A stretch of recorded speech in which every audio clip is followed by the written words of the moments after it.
Applying artificial intelligence to help discover new medicines could become one of the more transformative ways we use this tech in the near term. And one of the key players in this space is a company called Recursion. This week, I'm excited to get back to my reporting roots and take us on a field trip to their labs. If you haven't joined us for one of these visits before, think of it like the grown-up version of Mr. Rogers visiting a crayon factory. It's a chance to peek behind the curtain at some of the cool work that's happening in science and tech. I'm Jennifer Strong, and this is Shift. Now here on the steering column is a device called Auto Cruise. You simply set the speed you want. Self-driving robo-taxis are already on the road in 2 U.S. cities. As the disc rotates, a mirror reflects the light in the way that depends on how the signal was recorded. This is the 100 terabyte optical. I present to you Electro, the Moto Man. Ladies and gentlemen. I would say that one of my greatest skills is my ability to interact with humans. This episode, we head to Salt Lake City, Utah, where we tour the labs of Recursion Pharmaceuticals.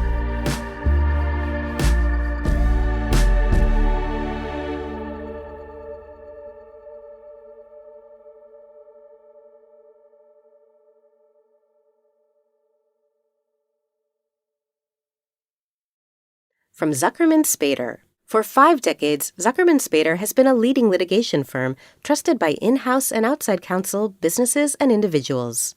With offices in Washington, Baltimore, New York, and Tampa, Zuckerman Spader serves clients throughout the country and around the world in high-stakes disputes, enforcement matters, investigations, and at trial. When the lawyer you choose matters most. Online at Zuckerman.com. Here's a shout out to the small business owners out there. You wear a million hats and still show up for your team, but Gusto can help take some of that load off. It's online payroll and benefits software built for small businesses, and it can help take the stress out of those things so you can focus on why you started your business in the first place. You know your business inside out. Gusto knows payroll, compliance, and benefits just as well, so you don't have to. Gusto is all-in-one, remote-friendly, and incredibly easy to use, so you can pay, hire, onboard, and support your team from anywhere. Save time with automated tools built right in. Automatic payroll, tax filing, simple direct deposits, health benefits, commuter benefits, workers' comp, 401k, you name it. Gusto makes it simple and has options for nearly every budget. Plus, unlimited payroll runs for one monthly price. No hidden fees, no surprises. Try Gusto today at gusto.com/shift and get 3 months free when you run your first payroll. That's 3 months of free payroll at gusto.com/shift. One more time, gusto.com/shift.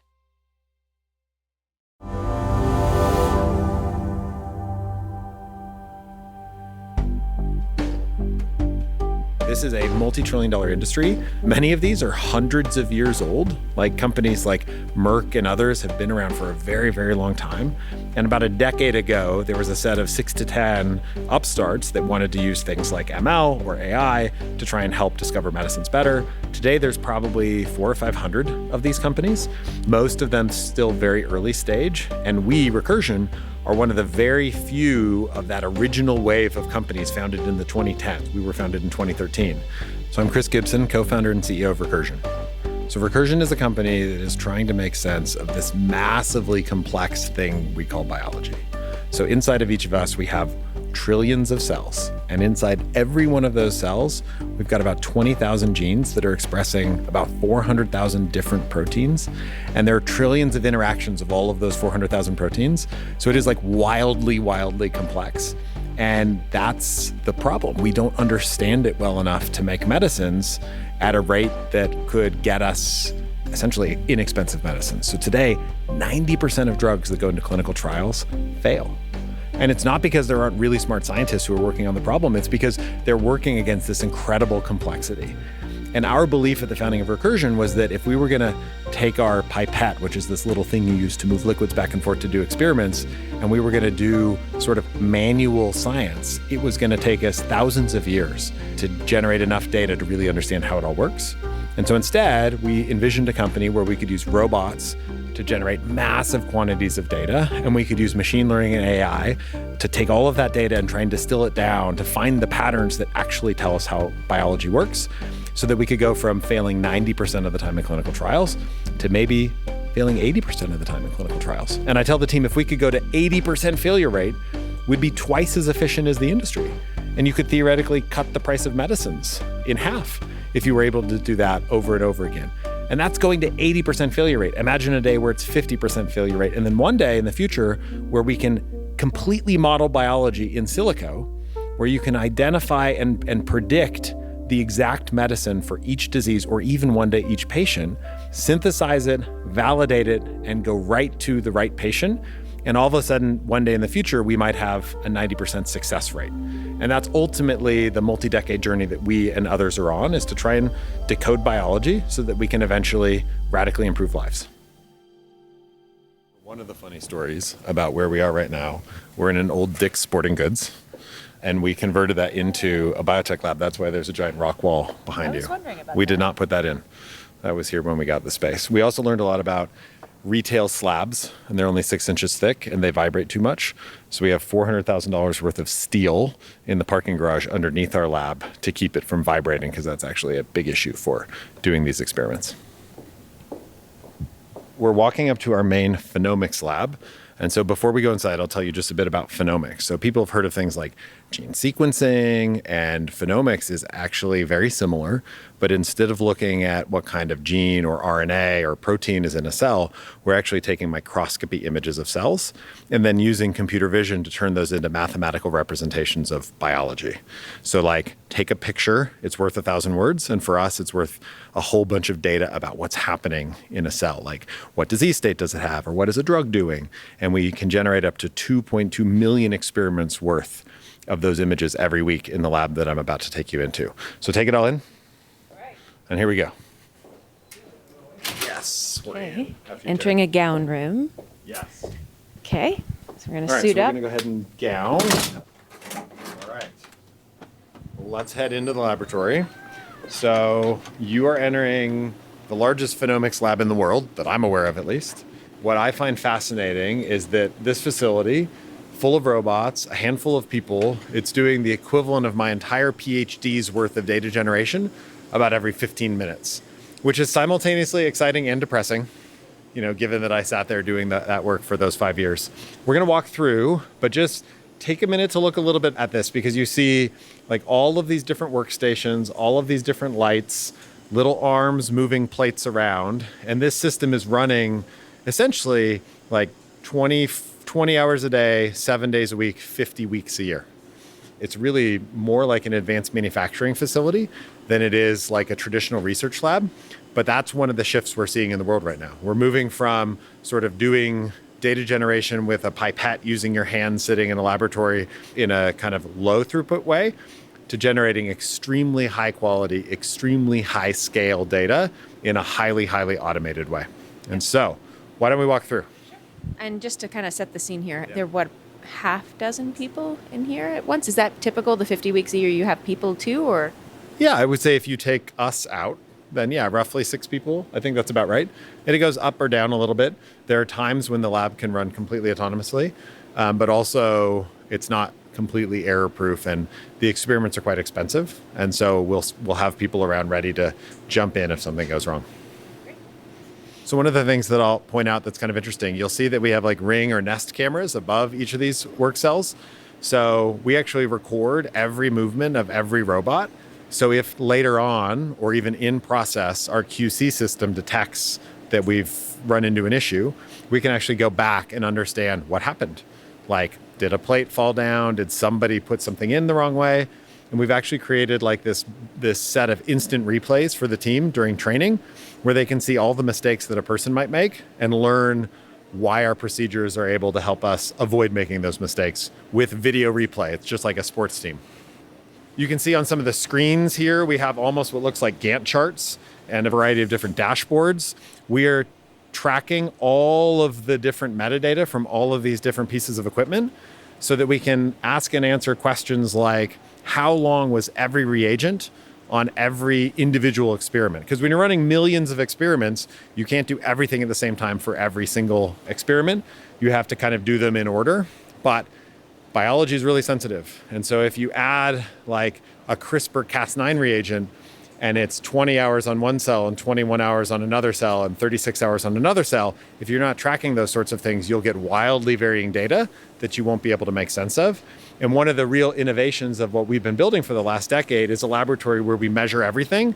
So when we go build machine learning models, we're not actually building a model just on the biology, but actually taking all of this metadata in as well so that we can make, essentially get higher signal and understand some of the noise. And this is one of the problems with the public data sets that are out there. They're great, we're glad they're out there, but very often this kind of metadata that we collect, every single movement of every robot for every single well of every experiment, we don't always get that data. In fact, you almost never get that data. Actually, can you take a pause here and just explain that for someone who's outside of pharma, has no idea what you're talking about in terms of public data and how this gets used and what you have to do to make it useful? Yeah, so there's lots of data that goes into understanding biology. Scientists are doing millions of experiments all around the world, and the vast majority of that data sits within given academic laboratories or companies. But sometimes people or governments will put big chunks of this data out for other people to use. So, for example, in the United Kingdom, they've sequenced hundreds of thousands of people and have put that data out in a safe way to allow various researchers who have permission to come in and get access to the sequencing data in the hopes that that'll help them generate really, really exciting discoveries. Another great example, people have maybe heard of AlphaFold. It's this protein folding tool that's very, very cool. That was built using a public data set that had been generated over the last 40 or 50 years. And a set of scientists like 40 or 50 years ago got together and said, why don't we just collect all the data in the same way, record it in the same way, and put it in one place? And the team at DeepMind and now Isomorphic leveraged that data to build this AI model that helps us understand how proteins are folding. That's a great example of a success with public data. In general, though, we think that there's probably like 0.1% of all of the biology and chemistry data out there in the world that's public. And as I said before, sometimes it's missing a lot of those key measurements that help you make sense of it and really understand what's signal and what's noise. And so that's why we decided at the beginning of Recursion that we were going to have to build a laboratory to build the data the way we wanted it. And today, the data we've built here and the data we've partnered to bring in, we're north of 60 petabytes of data, which is like many libraries of Congress worth of data. It's a massive quantity of data. When it's time to scale your business, it's time for Shopify. Get everything you need to grow the way you want, like all the way. Stack more sales with the best converting checkout on the planet. Track your cha-chings from every channel, right in one spot. And turn real-time reporting into big-time opportunities. Take your business to a whole new level. Switch to Shopify. Start your free trial today. So over on your left, you'll see our test bed of our next generation of platforms. You see a bigger set of robots underneath this rail system that has these little, almost like little magnetic train cars. And if you wait just a minute, you'll see one. These are carrying plates around. And so rather than having a set of robots in one place that does one specific thing, like add CRISPR-Cas9 or add a drug or take pictures of cells, all the robots to do all of the things we want to do are in one place, and we can move plates and experiments to any of those robots in any order. And so we're testing this out before we build out a bigger version of that in the future.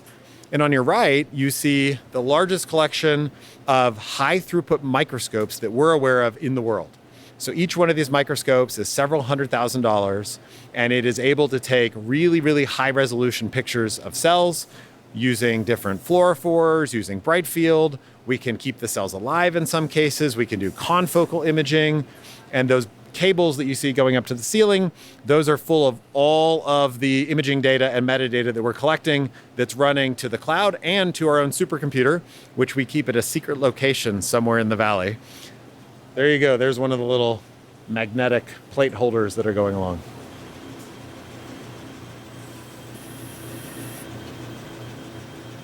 Actually, we'll go over really quick across the street, and it'll mean degowning and regowning.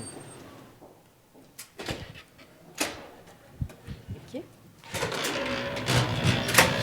There's so many cool things happening in these labs, but they actually don't look that awesome. A lot of the people are doing the cool stuff in the back. We grow massive quantities of cells like neural iPSC cells, which are really, really hard to grow. So we take things like skin cells and we reprogram them to be things like neurons. We had to do this as part of our collaboration with Roche and Genentech. And in the process of delivering that collaboration, we became what we think is the world's largest producer accidentally. It was just what was necessary to achieve. So the laboratory we're going to go into in just a minute is called our compound management laboratory, and it's where we have millions of potential drugs, so little chemicals that are sitting in this giant refrigerator that we can take out to run against all of these different experimentals. So take them and measure them in cells using these images or using gene sequencing or transcriptomics, and we can get a sense of what they might be doing, and maybe one of them could become the starting point for a new medicine. Gowning again. All right, this laboratory is going to have a lot of sounds, so be ready. Some of them are loud. Okay. Although you have headphones on, so that should be okay. So what you see here are a whole bunch of robots. Some of them look like the ones you saw in the last laboratory that are entirely set up to take any one of these millions of chemicals we have inside of what looks like a wall. It's actually the side of a giant refrigerator with a giant robot inside of it. And if we go around to the other side, you might be able to see that robot working. We'll see. All right, we're going to look through this window and you'll see what looks like it almost looks like a scene from The Matrix or something. There's all of these rows and rows and columns of shelves that have little plates full of little tubes, and those little tubes each have a different chemical in them. And there's this big gantry system in the middle that you can see now moving towards us. You'll hear it in a minute. That's actually going through and picking any one of those tubes and customizing plates with hundreds or thousands of these chemicals that we can take back and test on cells. And we'll be looking for one that might make cells that have a certain disease look healthy or act healthy again.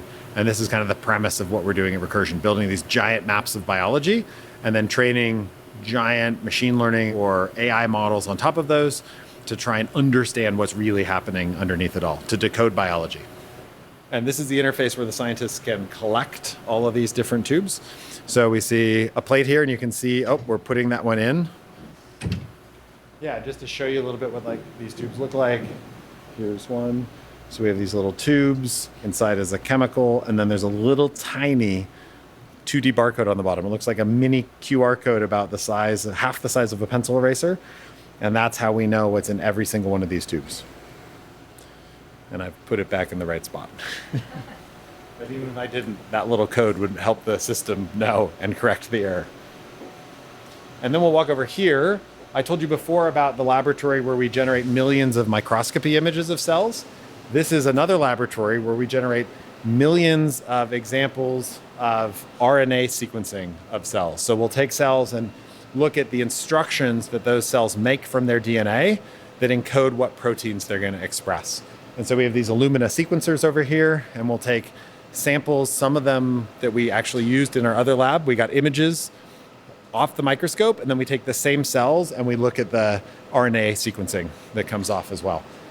So this one's a little bit less exciting looking. These Illumina sequencers are very, very self-contained, but they're generating huge quantities of data as well. And then we're taking all of that data and adding it to the imaging data and other data we generate to try and understand how it's all working. And our hope is that all of this work turns into insights that are going to lead to medicines. And right now we have multiple programs that are in clinical trials, and we can't go on a tour of all of that. That's happening in different sites, different hospitals all around the world, in the US, in Europe, where we're testing some of the medicines that were discovered in these sorts of laboratories in people to ask, are they actually having the effect we hope they would? And are they having any other effects that we hope they don't, some of the side effects? And so we're constantly doing those clinical trials as well. And we have over 100 people that are involved in making all of that happen, but not part of the tour today. This episode was produced by me and Emma Cillekens and mixed by Garret Lang, with original music from him and Jacob Gorski. Thanks for listening. I'm Jennifer Strong.